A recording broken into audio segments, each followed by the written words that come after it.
World history की इस चौथी क्लास में आपका स्वागत है। इसके पहले आपने रूस का विघटन देखा, रशिया किस तरह से विघटन हुआ, उसके क्या परिणाम हुए, विश्व राजनीति पर क्या प्रभाव पड़ा इसका। इसके अलावा आपने औद्योगिक क्रांति देखी, प्रथम विश्व युद्ध देखा। ये चौथी क्लास हम विश्व युद्ध के बाद जो प्रथम विश्व युद्ध हुआ, वर्ल्ड वार फर्स्ट हुआ, उसके बाद जो वारसाई की संधि हुई, और वारसाई की संधि ने ही एक नए विश्व युद्ध के बीज के पौधरोपण किया, जो बड़ा होकर के जब फलित हुआ। ये प्रथम विश्व युद्ध के बाद वारसाई की संधि का जब परिणाम सामने आया तो द्वितीय विश्व युद्ध के रूप में, परिणत के रूप में आया। तो आज हम वारसाई की संधि के बारे में पढ़ेंगे और उसके बारे में डिटेल विवेचन करेंगे। इस संधि के क्या प्रावधान क्या थे, इस संधि ने कैसे द्वितीय विश्व युद्ध का बीजारोपण किया, और किस तरह से विश्व जनमत या यूरोप इससे प्रभावित हुआ, इसकी राजनीति कैसे चेंज हुई यूरोप की। प्रथम वारसाई की संधि ने किस तरह से चेंज किया, या किस तरह से यहाँ पर नए राज्य बने, किस तरह से जर्मनी का मानमर्दन हुआ। तो ये सब सारी चीज़ें इसमें हम पढ़ेंगे। तो शुरू करते हैं। अगर आपने अभी स्टडी विद शरण IAS को सब्सक्राइब ना किया, सब्सक्राइब कर लें, क्योंकि PCS और IAS दोनों के मेंस का जो वर्ल्ड हिस्ट्री का जो भी पोर्शन आता है, इसमें से ये हम कंप्लीट करेंगे। और इसके अलावा हिस्ट्री की जो भी क्लासेज होंगी वो इसमें अपलोड कर दी जाएंगी। इसके अलावा GS के क्लासेज हम समय समय पर जो इम्पोर्टेंट हैं एग्जाम के पॉइंट ऑफ व्यू से हम डालते ही रहते हैं। तो अगर आपने अभी तक सब्सक्राइब ना किया, सब्सक्राइब कर लें। शुरू करते हैं। वारसाई की संधि। हम जानते हैं कि जब युद्ध समाप्त हुआ, समाप्त होने के बाद नवंबर 1919 में समाप्त हुआ। उसके समाप्त होने के बाद विश्व युद्ध की जब समाप्ति हुई, समाप्त होने के बाद जो संधि हुई, संधि में कुल 32 देशों ने भाग लिया, और वो पेरिस में शांति सम्मेलन हुआ। पेरिस में शांति सम्मेलन हुआ, उसमें केवल वारसाई की संधि नहीं हुई, 5 संधियाँ हुई। पेरिस शांति सम्मेलन में, पेरिस शांति सम्मेलन हुआ, उसमें कुल 5 संधियाँ हुई। कितनी संधियाँ हुई? 5 संधियाँ हुई। इन 5 संधियों में एक वारसाई की संधि भी थी। इन 5 संधियों के बारे में हम देखते हैं। तो 5 संधियों में पहली थी वारसाई की संधि,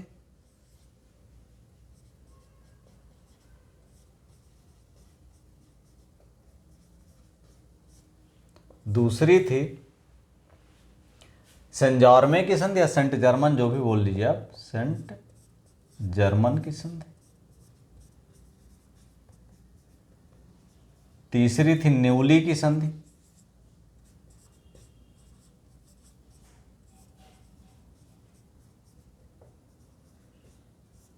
चौथी थी ट्रियानो की संधि।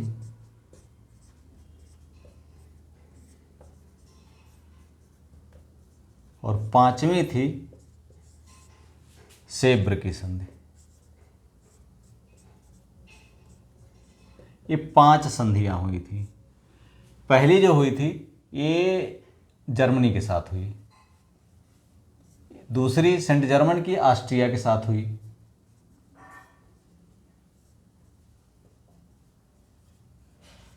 तीसरी जो हुई ये इसके साथ हुई, बुल्गारिया के साथ। चौथी जो ट्रियानो की संधि हुई ये हंगरी के साथ हुई। 5वीं जो सेब्र की संधि हुई तुर्की के साथ हुई। ये 5 संधियां हुई। ये 28 जून 1919 में हुई। हमें आज विशेष जो अध्ययन करेंगे, हम वारसाई की संधि क्या करेंगे, जर्मनी के उपनगर वारसाई में हुई। ये जर्मनी पेरिस शांति सम्मेलन जो हुआ था, उसमें फ्रांस के उपनगर, या कह सकते हैं पेरिस के उपनगर वारसाई में हुई थी ये संधि, जर्मनी के साथ जो हुई थी। बाकी सेंट जर्मन की संधि, ये सब संधियां हुई थी। तो पहले हम ऑस्ट्रिया के साथ देखते हैं। ऑस्ट्रिया के साथ जो संधि हुई, उस संधि के द्वारा ऑस्ट्रिया का 2 तिहाई भाग ले लिया गया, और इसको विभिन्न राष्ट्रों में, ऑस्ट्रिया हंगरी को, सबसे पहली चीज़ जो हमने बताया था द्वितीय विश्व युद्ध के परिणाम में, ऑस्ट्रिया हंगरी को 2 पार्ट में बांट दिया गया। ऑस्ट्रिया हंगरी साम्राज्य अलग अलग हो गए। इसके अलावा ऑस्ट्रिया को जो उसके और क्षेत्र थे उसको उसके पड़ोसी देशों में बांटने में विवश कर दिया गया। इसी तरह से हंगरी का हुआ। हंगरी को ट्रियानो की संधि हुई। इसमें अपने जो क्षेत्र थे, इसको अपने बहुत सारे क्षेत्र से हानि उठानी पड़ी। इसके बाद न्यूली की संधि बुल्गारिया के साथ हुई। बुल्गारिया ने भी अपने जो जीते हुए क्षेत्र थे, उनको युद्ध में जीता क्षेत्र था, उसको देना पड़ा। इसके अलावा सेब्र की जो संधि हुई, सेब्र तुर्की के साथ हुई, तुर्की के साथ भी इसी तरह का व्यवहार किया गया, क्योंकि ये सारे देश धुरी राष्ट्र थे, मित्र राष्ट्र के विपरीत में लड़े थे। अब यहाँ मैप एक बार हम देख लेते हैं, जो यूरोप का मैप है, यहाँ से अगर देखते हैं आधा बना हुआ है, इधर जो है ये अटलांटिक सी है, इधर मान लिया अटलांटिक सी है, फ्रांस अभी आगे तक है, हमने बनाया नहीं, अटलांटिक सी, इधर अफ्रीका है, मेडिटेरियन सी है, ठीक। अब यहाँ से आप क्लियर कर लेंगे ये फ्रांस है, ठीक, ब्रिटेन यहाँ है, उत्तरी सागर है, ये डेनमार्क है, नीदरलैंड है, बेल्जियम है। अब देखिए ये जर्मनी है, जर्मनी का क्षेत्र जो है ये इतना पूरा जो है इतना जर्मनी था, ठीक। ये इसको छोड़ दीजिए, ये स्विट्जरलैंड है, ये पूरा क्षेत्र ये जो है जर्मनी था, ये देख लीजिए। और इधर ऑस्ट्रिया हंगरी था, आधा जर्मनी था आधा ऑस्ट्रिया हंगरी था, बाकी इधर नीचे बाल्कन प्रायद्वीप था, बाल्कन प्रायद्वीप के देश थे। तो हुआ ये कि जब जर्मनी को हार का सामना करना पड़ा, तब सबसे पहले जो क्षेत्र बने, नए क्षेत्र बने, उनको देखते हैं। ये देखिए जो हमने रेड से किए हैं, ये नए क्षेत्र बने, Finland, Estonia, Latvia, Lithuania, east Prussia, ये है, यहाँ ये देश है एस्टोनिया है, ये लाटविया है, ये लिथुआनिया है, ईस्ट प्रूसिया है, ये पोलैंड है। और इधर एक पोलैंड का गलियारा, इस पोलैंड समुद्र तक पहुंचने के लिए जर्मनी के क्षेत्र से होकर के इसे गलियारा दिया गया, जिसे पोलिस गलियारा बोला जाता था। तो ये पोलिस गलियारा है यहाँ दिया गया ये। और इसके अलावा ये है चेकोस्लोवाकिया, ये अलग राज्य बना। और ऑस्ट्रिया देखिए छोटा होगा, ऑस्ट्रिया हंगरी का जो साम्राज्य सम्मिलित साम्राज्य था, ऑस्ट्रिया इधर कर दिया गया, हंगरी, दोनों दो स्वतंत्र राज्य बनाए गए।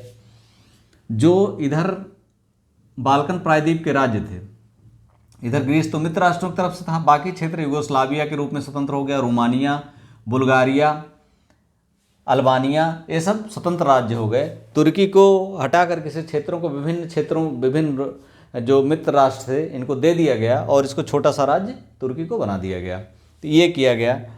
अब देखते हैं कि जो वारसाई की संधि हुई, इसमें हमने बताया तुर्की के साथ सेब्र की संधि हुई थी, इसके क्षेत्र हटाया गया। ट्रियानो के साथ हंगरी के साथ ट्रियानो की संधि हुई थी, इसमें हंगरी जो था ऑस्ट्रिया हंगरी साम्राज्य तोड़ करके स्वतंत्र राज्य बनाया गया। बाकी ये स्वतंत्र राज्य हमने बताया, Estonia, Latvia, Lithuania, east Prussia, Poland, Czechoslovakia, ये अलग राज्य ही नए अस्तित्व में आए। कुल 12,000 किलोमीटर के सीमाएं नई निर्मित हुई यूरोप में। 12 यानी नए राज्य बने, तो नए राज्य की 12,000 किलोमीटर की सीमाएं निर्मित हुई।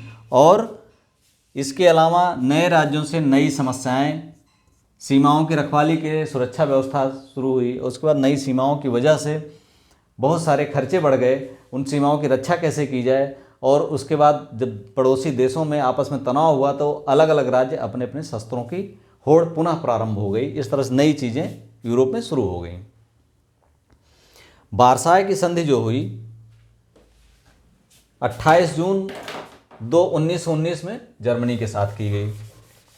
अब ये इसमें कुल भाग तो ले रहे थे 32 देश। कितने देश भाग ले रहे थे वारसाई की संधि में? 32 देश भाग ले रहे थे, 32 देश।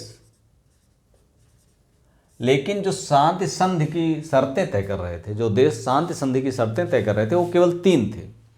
कौन कौन से? एक तो यूएसए था, इसने पूरे युद्ध की फंडिंग की थी और मित्र राष्ट्रों की तरफ से लड़ा था। दूसरा था ब्रिटेन, यूनाइटेड किंगडम। और तीसरा कौन सा था? फ्रांस। ये 3 देश ऐसे थे जो 32 देशों में 3 देश शांति संधियां तय कर रहे थे। रूस को आमंत्रित ही नहीं किया गया था, इटली ने बाद में इसे छोड़ दिया। सबको आशा थी कि युद्ध के बाद जो जर्मनी आदि से क्षेत्र छीने जाएंगे, या ये जो बचे हैं उनसे सारे उपनिवेश छीन लिए गए थे जर्मनी से, तो वो इनमें बांटा जाएगा। लेकिन ये 3 देश तय कर रहे थे। यूएसए के थे, उसमें राष्ट्रपति थे वुडरो विल्सन। यूनाइटेड किंगडम के जो लॉयड जॉर्ज थे प्रधानमंत्री, लॉयड जॉर्ज। और फ्रांस के जॉर्ज क्लीमेंसो थे। ये 3 व्यक्ति थे जो शांति की शर्तें तय कर रहे थे। इन्हीं तीनों ने शांति की शर्तें तय की। जर्मनी को एक तरह से शांति की संधि बराबर वाले में हो रही थी, लेकिन जर्मनी को एक पददलित राष्ट्र के रूप में देखा गया और उसके ऊपर ये शर्तें थोपी गई। शर्तें आपसी सहमति के बजाय इन तीनों व्यक्तियों द्वारा शर्तें थोपी गई और इसी थोपने की वजह से जर्मनी अपमानित हुआ।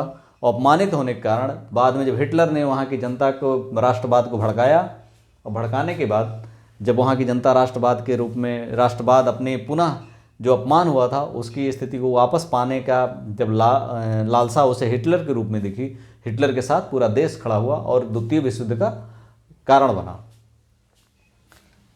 जर्मनी के साथ संधियां क्या की गई थी इसको हम देखते हैं।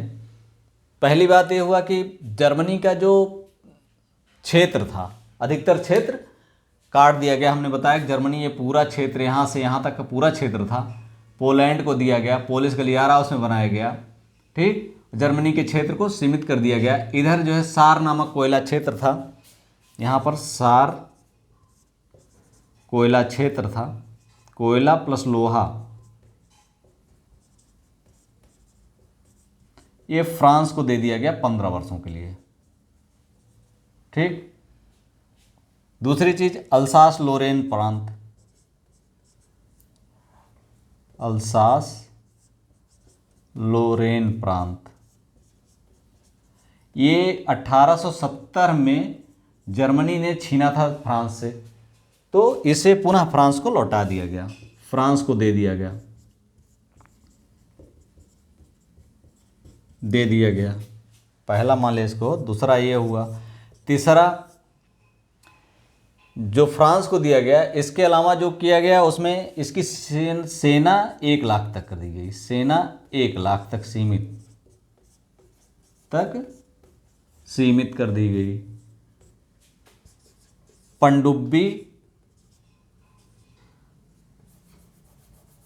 पनडुब्बी और वायुसेना रखने का अधिकार इनसे छीन लिया गया। पनडुब्बी प्लस वायुसेना का अधिकार छीन लिया गया।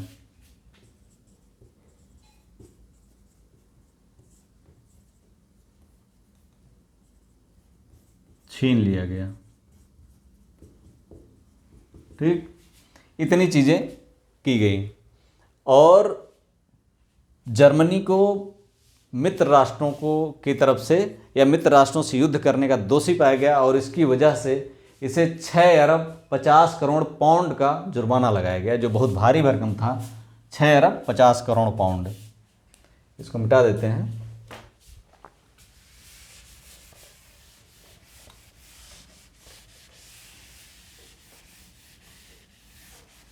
छः अरब 50 करोड़ पाउंड का जुर्माना लगाया गया। पांचवा बिंदु है 6 अरब 50 करोड़ पाउंड, इतना जुर्माना लगाया गया। इतनी सारी चीज़ें जर्मनी के साथ की गई। इसके अलावा जो बुल्गारिया के साथ, तुर्की के साथ, हंगरी के साथ, ऑस्ट्रिया के साथ जो अलग संधियाँ की गई, हमने बताया जो है वो सेब्र की संधि, न्यूली की संधि, ट्रियानो की संधि और सेब्र की, न्यूली की, ट्रियानो की 3 संधियाँ ये हुई। तो ये सब संधियाँ जो है अन्य उन क्षेत्रों, उन देशों के क्षेत्र को कम किया गया, उन्हें स्वतंत्र राष्ट्र बनाया गया। इसके बाद जो सबसे बहुत महत्वपूर्ण कार्य हुआ, ये मेडिटेरियन सी है, ये मेडिटेरियन सी का जो अंदर हिस्सा है इटली के बगल वाला यहाँ से, और ये पूरा क्षेत्र ब्लैक सी है। ये जो प्रायद्वीप है बाल्कन प्रायद्वीप, ये बाल्कन प्रायद्वीप को तुर्की से स्वतंत्र कर दिया गया और तुर्की को भी काट छाट के छोटा कर दिया गया। तुर्की के साथ 1920 में ये संधि हुई, 1920 में तुर्की के साथ संधि हुई थी और तुर्की को काट छाट के छोटा कर दिया गया। लेकिन तुर्की में जो ऑटोमन साम्राज्य था, जो उस्मानिया सल्तनत थी, उसको नष्ट कर दिया गया। और जो लेकिन वहाँ पर कमाल पाशा के नेतृत्व में एक क्रांति हुई और तुर्की ने पुनः अपनी स्थिति प्राप्त करने की कोशिश की। ये क्षेत्र लेकिन स्वतंत्र हो गए, यूगोस्लाविया, रोमानिया, बुल्गारिया, बाल्कन प्रायद्वीप स्वतंत्र हो गया।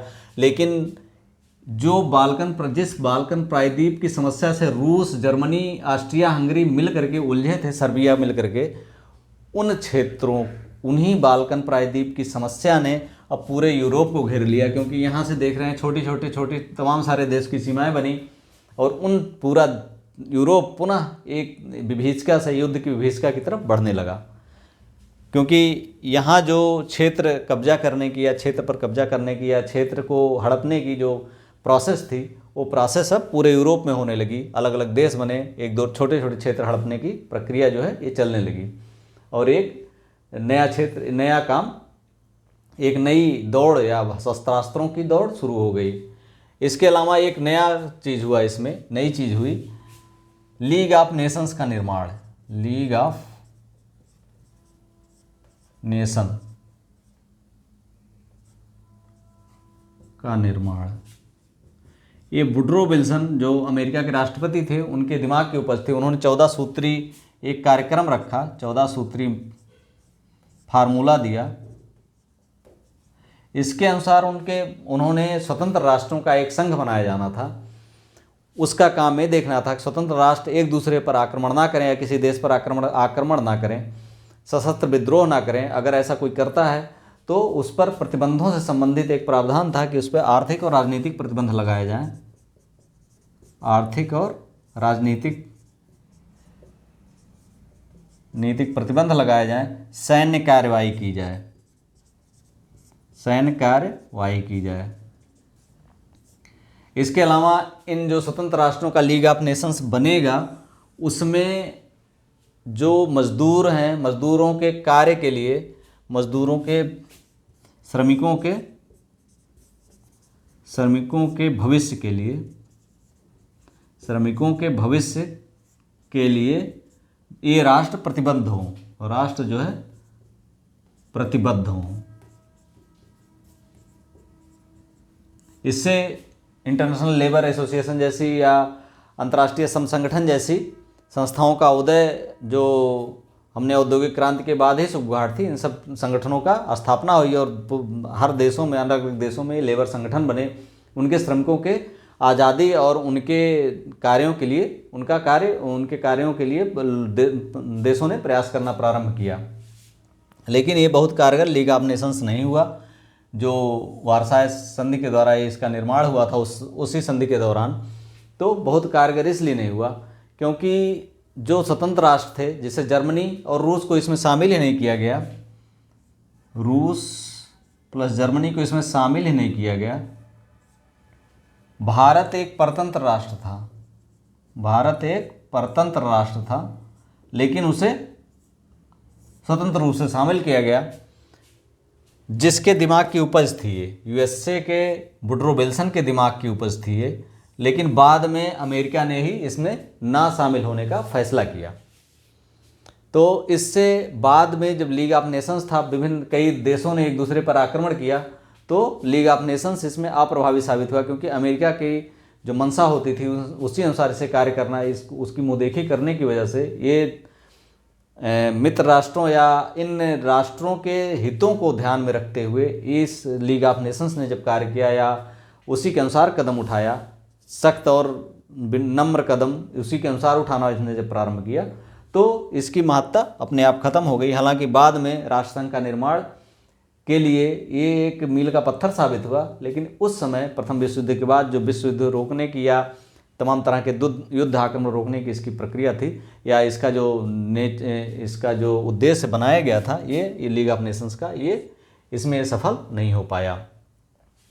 इस तरह से द्वितीय विश्व युद्ध के लिए जो वार्साय की संधि थी, उसने जर्मनी को इतना अपमानित किया, उसके क्षेत्रों को लेकर के उस पर प्रतिबंध लगा करके, उस सेना को नष्ट करके और उसकी बेचारगी का फ़ायदा उठा करके, और जो हार हुई जर्मनी की, उस जर्मनी को हार में इंसानियत को ना दिखा करके एक व्यवहारिक दृष्टिकोण या कह सकते हैं बिजनेसमैन के दृष्टि से उसने देखा, या इसने एक सौदेबाजी के निगाह से उसने देखा, अमेरिका, ब्रिटेन और फ्रांस ने।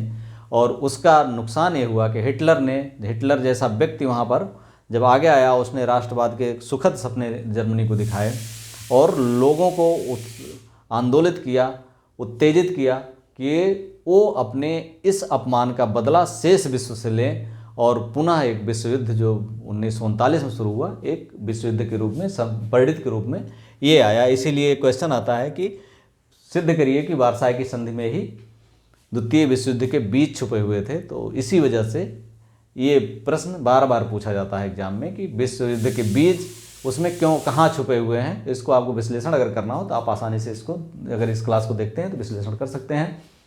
अगर वीडियो अच्छा लगा हो तो like, subscribe and share. Thank you for watching.